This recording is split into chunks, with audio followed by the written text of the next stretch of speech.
कहले हाँ हे मनुष्य संतान तुम्हें अपना चरण रे ठिया हुओ तुम्हें अपना चरण रे छिड़ा हुओ हमें तुम संगे कथा कहिबा हमें तुम संगे कथा कहमा परमेश्वर के जिकल के कलिंग कले आपसे कथा कहले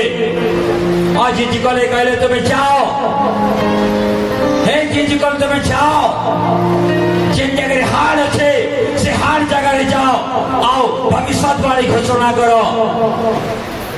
आज जितने जिकल जितने जाई छन आओ जितने सही जगह रे कौन स्थान है और सही जगह रे जीवन नहीं नो से जगह रे जन निश्वास नहीं नवार से जगह रे आत्मिक क्षेत्र नहीं नो अब सही जगह नहीं के गले अब सही जगह नहीं के जई गले से भविष्यवाणी कले से जगह भविष्यवाणी के प्रचार कले आप पहले सुखा हाल रे जीवन आसी जाओ सुखा हाल रे मानुष आसी जाओ आज तरह से घोषणा कले हाल रे मानुष आसबार आरंभ हैला तुम्हार मत जिंदगी सब गोटे सुखा हाल ये चला और सही सुखा हाल रे परमेश्वर मत पठाले जाके वहां पर भविष्यवाणी दे और मैंने वहां आके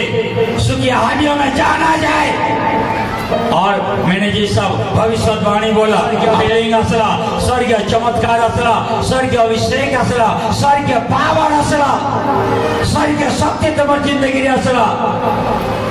एते बड़ पावर एते बड़ शक्ति एते बड़ चमत्कार तुम्हार जिंदगी असला वार द्वारा किए तो चली नहीं पारतेला चलवा आरंभ कला किए तो देखी नहीं पारतेला देखवा आरंभ कला किए तो सुनी नहीं पारतेला सुनवा आरंभ हैला।